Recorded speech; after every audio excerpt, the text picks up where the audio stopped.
Well, I was really thrilled to be asked to be part of Index, and I think now that I'm here, it's super impressive. I really like the theme for this year, which is design for the senses, and the Harrods Luxury Pavilion, where we're sat now, is amazing wallpaper, is very nice.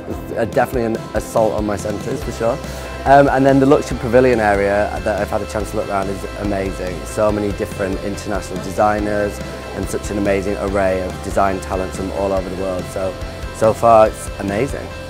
So the move from fashion to interior design for me, it came quite naturally because I think a lot about my brand's DNA and the codes about what I do is very much things that can be interpreted into different product areas and different categories of design. So we're very much about colour, tone, print and humour, and all of those elements are very easily translatable into different products. So for our homeware collections, we actually use the same prints that we used in our ready-to-wear collections, and in some cases even some of the same surface design techniques, so embroideries, fabrications, trims, embellishments, those kind of things. So for me it was more of an extension of my collection rather than a completely new approach and a new category completely. It actually felt like more of a transition.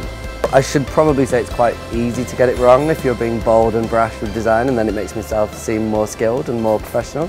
I think, you know, when you're being bold and brash, it's very important to inject personality and a personal touch to something. I think when people can see that something's authentic and they can invest in the narrative and the story behind a collection, it's much easier for them to accept bolder and more brash design aesthetics. I think, you know, if something feels just bright and obnoxious for the sake of it, then it comes across that way and it kind of turns people off and sort of, you know, becomes less pleasing to them. I think for me, my design approach is very much about telling a story and about creating that narrative and, you know, adding all of the elements together to tell that story seamlessly in a way that people want to buy into that and be a part of it. And so it's about creating this immersive world that people want to buy into rather than something that's like so in your face that it knocks them off their feet and kind of scares them a little bit. So I think, you know, there's definitely a fine balance and a fine line to tread,